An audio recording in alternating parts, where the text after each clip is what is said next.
그렇게 한참의 시간이 지나면 미지급한 양육비는 쌓여지게 되고, 그러다 보면 본인이 감당할 수 없는 어떻게 할 수 없는 상황에 처하게 됩니다. 그런 상황에서 양육비를 받지 못한 배우자는 본인을 상대로 이행명령 신청을 하게 되고, 그렇게 했는데도 불구하고 지급을 하지 않으면 감치명령 신청을 당하게 됩니다. 일단 본인이 미지급한 양육비는 결국 다 지급을 해야 합니다. 앞으로 발생할 양육비는 감액 신청을 하면 감액이 될 수가 있습니다. 하지만 이미 발생한 양육비의 경우에는 상대방이 감액에 대한 합의를 해줘야지만 감액이 되지, 그렇지 않으면 무조건 100% 다 변제를 해야 합니다. 본인에게 해당 양육비 금액을 지급할 수 없는 상황이고, 그런 상황에서 감치명령을 당하게 된다는 사실입니다.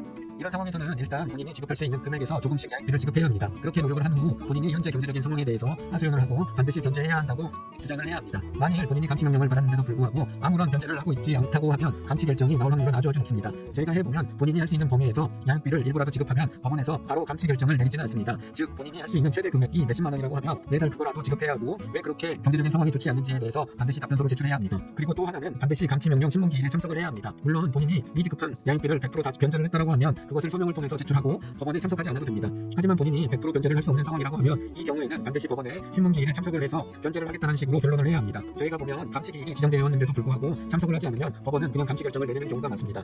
물론 이렇게 한번 감치명령을 당한 이후 본인이 약속한 양육비를 다시 미지급할 때는 다시 감치 신청 소송을 당하게 되고, 그렇게 되면 감치 결정을 당하게 됩니다. 그리고 더 큰 문제는 요즘은 사회적으로 양육비를 지급하지 않는 것이 문제화되기 때문에 악의적으로 감치 결정을 받았는데도 불구하고 양육비를 지급하지 않으면 형사고소도 당하게 되는 일이 발생을 합니다. 그러하기 때문에 미지급한 금액은 100%다 변제가 어렵더라도 어차피 본인이 다 변제를 해야 하는 금액이기 때문에 본인이 할 수 있는 금액을 조금씩이라도 변제를 하는 것이 감치 결정을 당하지 않는 방법입니다. 오늘은 감치 명령 당한 피고에 대한 대응 방법에 대해서 간략하게 알려드렸습니다. 보다 자세한 것은 법률상담 공작소 블로그를 확인하시거나 저에게 연락을 주시면 언제든지 상담해 드리도록 하겠습니다. 오늘도 제 영상 시청해 주셔서 고맙습니다. 감사합니다.